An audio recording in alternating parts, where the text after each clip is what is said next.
Plenário decide. Coligações continuam valendo nas eleições do ano que vem para deputado. Mudanças só valerão a partir de 2020.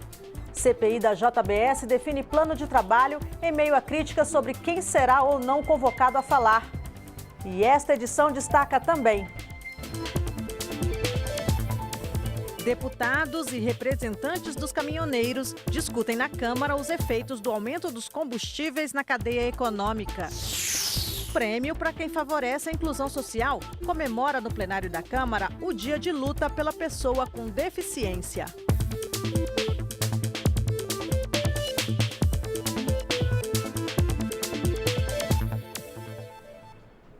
Boa noite, são 00:10 em Brasília. Está começando mais uma edição do Jornal da Câmara.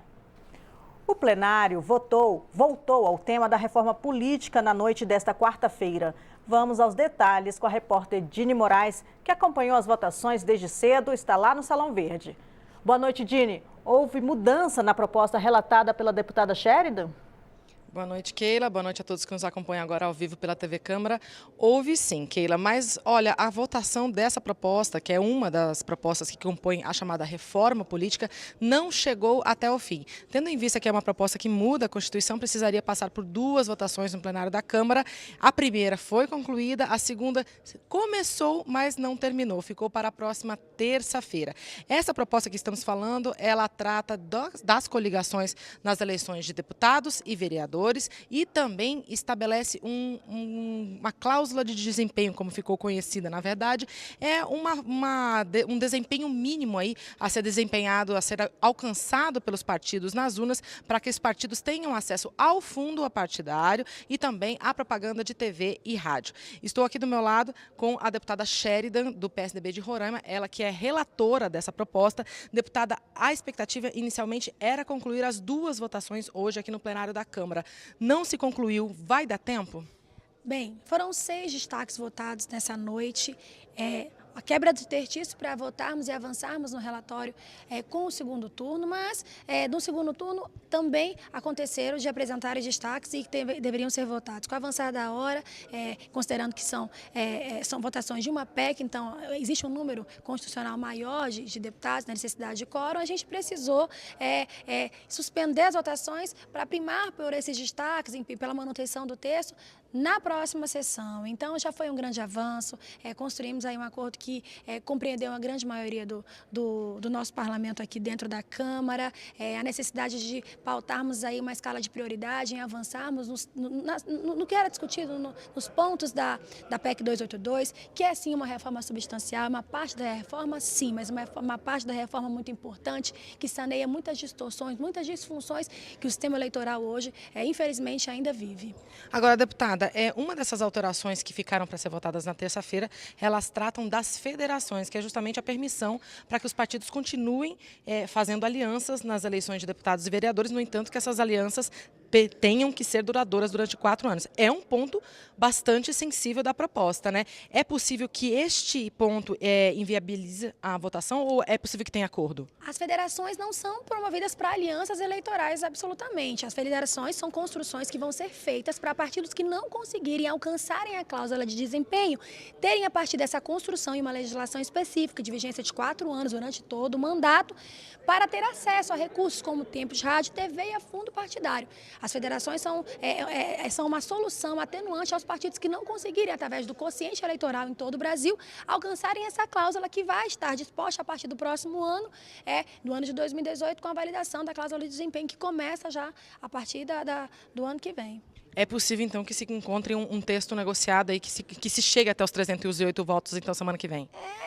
Tudo é possível, o plenário é soberano, então os partidos que apresentaram esse destaque deverão construir, se mobilizar, e isso é legítimo para buscar aí um maior apoiamento a esse destaque para que ele possa alterar. Na verdade, o texto veio do Senado com essa disposição das federações e que deve ser respeitado agora a iniciativa dos partidos, que também é legítima, de apresentarem seus destaques, de tentarem buscar aí um maior número de votos, que é no mínimo 308, para que existam essas alterações no substitutivo que já foi aprovado essa noite.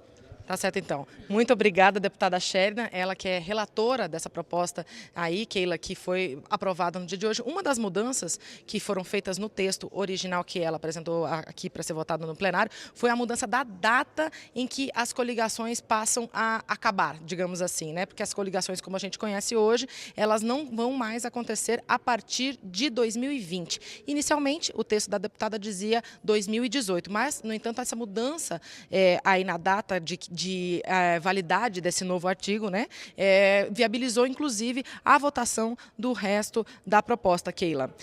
Foi muita disputa, foi bastante discutida essa questão da mudança da data aí, da validade, se era 2018, 2020, e vários deputados não concordavam. Vamos ver parte do debate. Nós aqui na casa não temos que votar para o nosso umbigo, nós temos que votar para o que o povo pensa lá fora. E o povo lá fora, penso menos para mim, 100% me pede para acabar com as coligações proporcionais. E nós não estamos ouvindo a voz das ruas.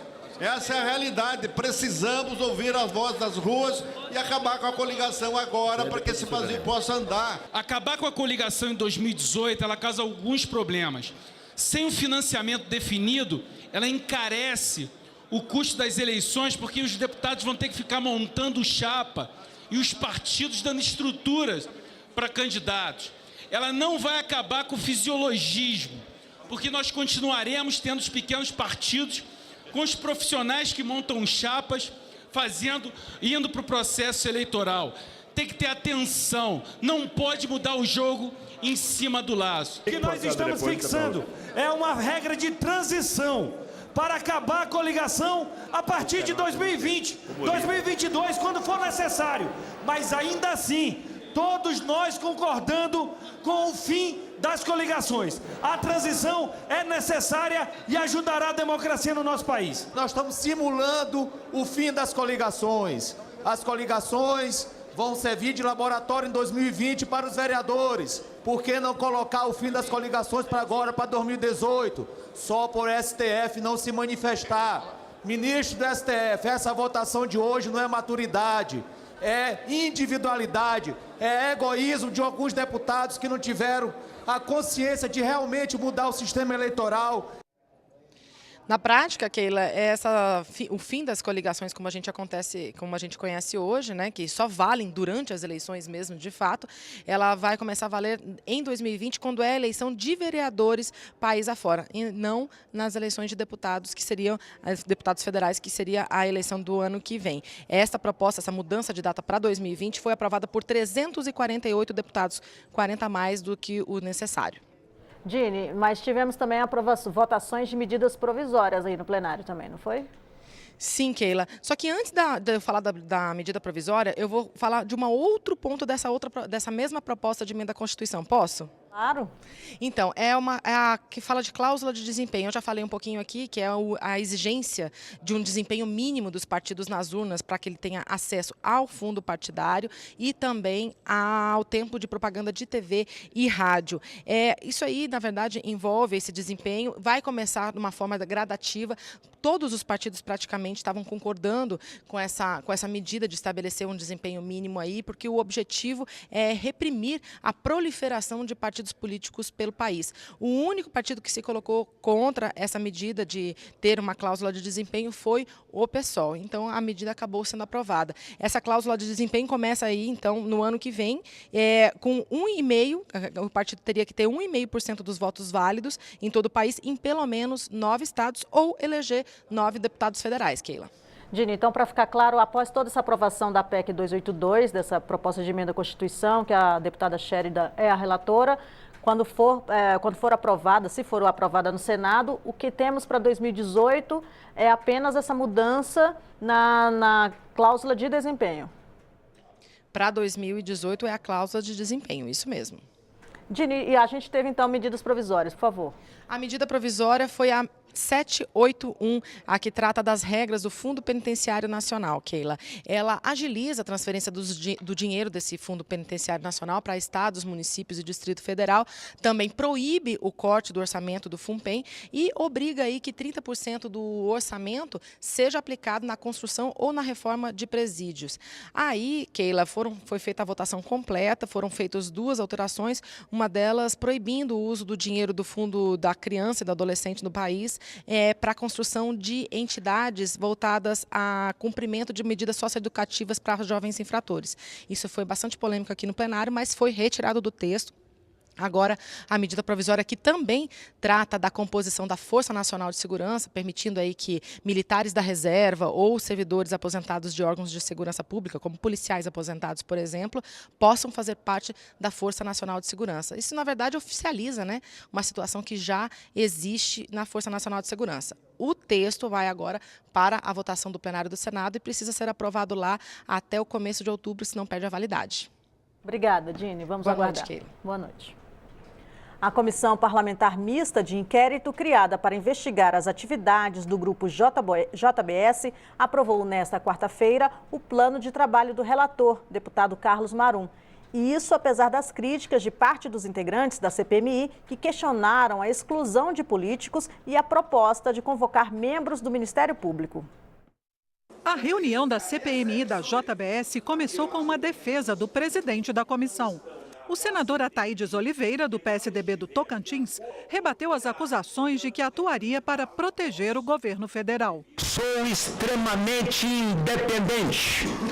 Não tenho um pingo de vaidade pelo poder. Como presidente da CPMI mista, jamais estaria a serviço do Planalto. O relator, deputado Carlos Marum, do PMDB do Mato Grosso do Sul, apresentou um plano de trabalho dividido em 2 partes. O deputado Hugo Leal, do PSB do Rio de Janeiro, vai ser o subrelator das investigações sobre concentração do mercado de carne e sobre possíveis crimes de sonegação cometidos pelo Grupo JBS. Já o deputado delegado Francisquini, do Solidariedade do Paraná, vai ser o subrelator de contratos para apurar fraudes em empréstimos concedidos pelo BNDES ao grupo da JBS. Dos 221 requerimentos apresentados, 118 foram colocados na pauta. Chegamos a um consenso de tirar aquilo que era polêmico por poder ter contornos político-partidários, ou poder transparecer que isso era, a gente estava utilizando a CPMI como instrumento de perseguição, ou que era para proteger poderosos. Eles continuam lá, não vão ser rejeitados. Porque se num segundo momento, alguma daquelas autoridades que podiam ter contorno político aparecem com muitos fatos concretos que elas têm que ser ouvidas, eu acho que vai ser consenso de todos nós buscarmos e aprovarmos requerimentos de convocação de quebras de sigilo desse caso. O plano de trabalho foi aprovado, mas nem todos concordaram com a seleção. O que nós estamos percebendo é que vai acontecer o mesmo que aconteceu da CPI da Petrobras. Naquele momento já se sabia que tinha 50 políticos investigados e absolutamente nenhum, foi convocado para depor na CPI.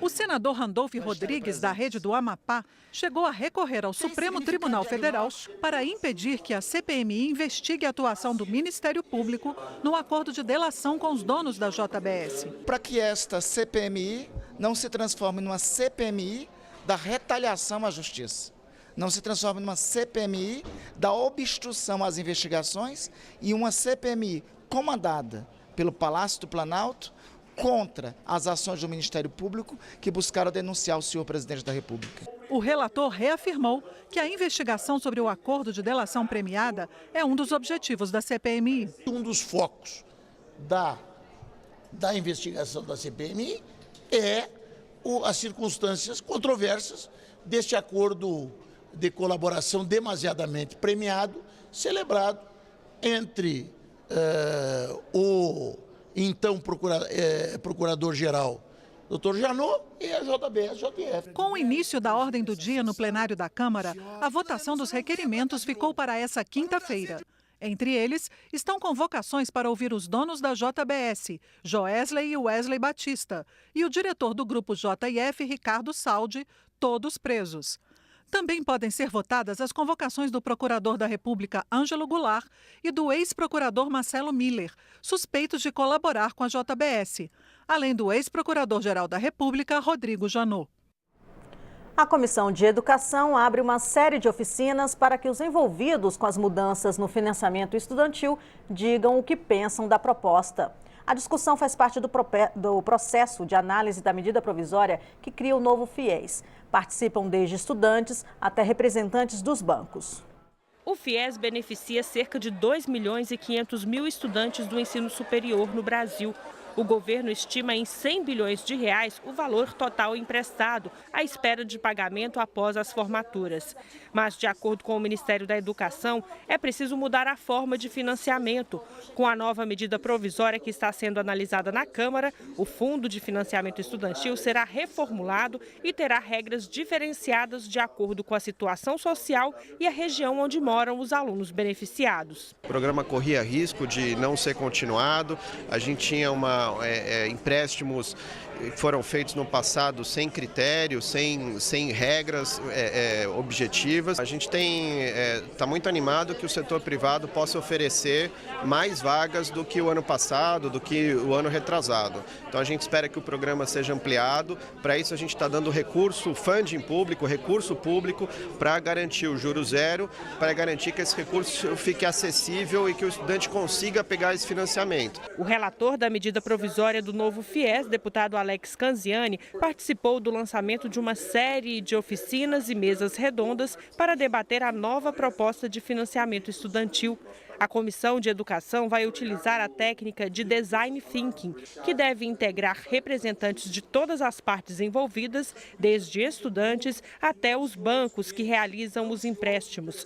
O objetivo é aproveitar as sugestões apresentadas pelos participantes para a elaboração do relatório que será votado pelos deputados. Por ter contato com as pessoas envolvidas no FIES, governo, bancos, as gestões financeiras, as mantenedoras, os alunos, a gente vai conseguir ter as informações necessárias para colocar todo mundo no mesmo patamar, o mesmo nível de informação todos vão ter acesso, porque a gente vai conseguir extrair isso dessas pessoas, elas vão dividir isso com a gente. Mas será que não haveria, através de uma cocriação, a possibilidade de surgir algo de novo ainda, que nós não pensamos? Às vezes uma ideia de um jovem que vai vir aqui, e ele que já passou pela experiência, ou passa pela experiência do FIES, ele pode dar uma sugestão que possa mudar a abordagem que nós temos do próprio FIES. Já na comissão mista que analisa a medida provisória do novo FIES, foram ouvidos nesta quarta-feira os representantes do governo. Técnicos dos Ministérios da Educação, da Fazenda e do Planejamento explicaram as mudanças propostas no financiamento do ensino superior. O objetivo é dar sustentabilidade ao programa, que vinha registrando quase 30% de inadimplência.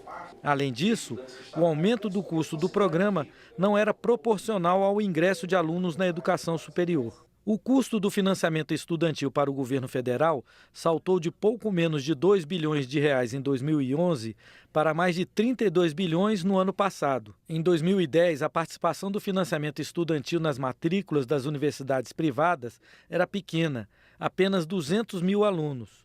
Em 2015, esse número disparou, mas isso representou apenas 700 mil novos alunos no ensino superior, já que o número de alunos sem bolsas caiu. O Tribunal de Contas classificou como gestão temerária a gestão passada do financiamento estudantil do governo passado. Então, não dá para seguir desse jeito. Claro, a gente precisa ter regras mais rígidas, mas eu tenho certeza que eles vão entender essa nova proposta, não onera mais as instituições de ensino.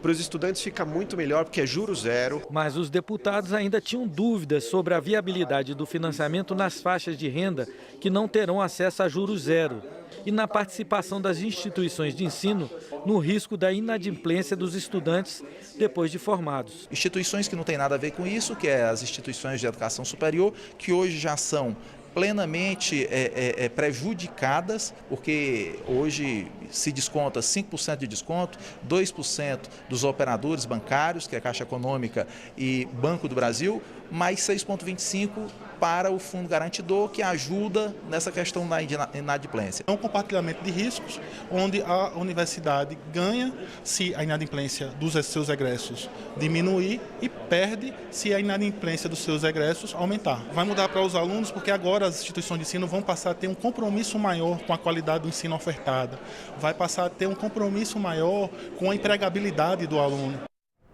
A audiência pública reuniu representantes do Movimento Nacional dos Caminhoneiros que protestam em todo o país por causa do aumento do preço dos combustíveis. A Comissão de Segurança Pública recebeu representantes do Movimento Nacional dos Caminhoneiros que vieram a Brasília reclamar da decisão do governo federal que aumentou o valor dos combustíveis. A mobilização levou ao bloqueio de rodovias, com reflexo na segurança pública e no desabastecimento, principalmente em regiões mais remotas. Eles vivem hoje um drama de absoluta inviabilidade por conta de uma decisão governamental que não teve nenhuma visão de sensibilidade. Provavelmente o seu Meirelles apenas se lembrou lá dos números, de fazer uma equalização, um ajuste dos números, e a forma mais fácil que algum assessor deve ter dito para ele é aumenta o diesel. Só que aumenta o diesel, ele inviabiliza o transporte, ele vai ter um impacto sobre a questão do custo da alimentação no Brasil e não apenas aos caminhoneiros, mas toda a sociedade brasileira vai ser prejudicada. O custo do transporte de cargas sofreu a pressão do aumento da PIS e da COFINS sobre o diesel, cujas alíquotas quase dobraram. O caminhoneiro já trabalha na UTI, já tem 3 anos e meio, 4 anos, e agora com esse decreto ele tirou o caminhoneiro da UTI, levou direto para o cemitério. Está destruindo o emprego, o empresário, o caminhoneiro principalmente, que a gente leva a pancada, é de cara. Porque encher um tanque de um caminhão hoje, meu irmão, é ostentação. O cara tem que estar muito bom da grana para ele dar conta de encher um tanque de um caminhão. Veja agora outros assuntos que foram debatidos em audiências públicas das comissões da Câmara nesta quarta-feira. A Comissão de Defesa dos Direitos das Pessoas com Deficiência vai recomendar ao Ministério da Saúde uma medida simples, mas que pode melhorar muito a qualidade de vida de quem sofreu lesão medular. Trata-se do uso de uma sonda descartável necessária para que paraplégicos e tetraplégicos possam esvaziar a bexiga sem o risco de infecções. O tema foi discutido em audiência pública da comissão nesta quarta-feira. Reitores dos Institutos Federais de Ensino Profissionalizante lotaram a reunião da Comissão de Educação, que discutiu as dificuldades orçamentárias das instituições. Parte do orçamento de 2017 ainda está contingenciada e a lei orçamentária para 2018 só prevê recursos para custeio, sem perspectivas de investimentos. Os reitores prometeram continuar a mobilização, procurando os integrantes da Comissão Mista de Orçamento, para tentar modificar esta situação e garantir mais verbas para o ano que vem.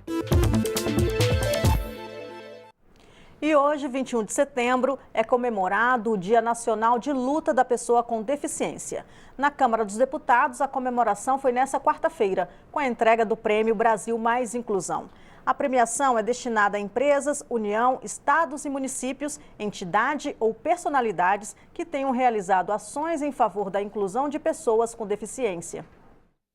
O Prêmio Brasil Mais Inclusão foi criado aqui na Câmara dos Deputados e é concedido todos os anos na semana em que se comemora o Dia Nacional da Luta da Pessoa com Deficiência. Os vencedores recebem diplomas de menção honrosa. Neste ano, além dos 10 vencedores, o prêmio faz homenagem pós-mortem à esposa do deputado federal Eduardo Barbosa.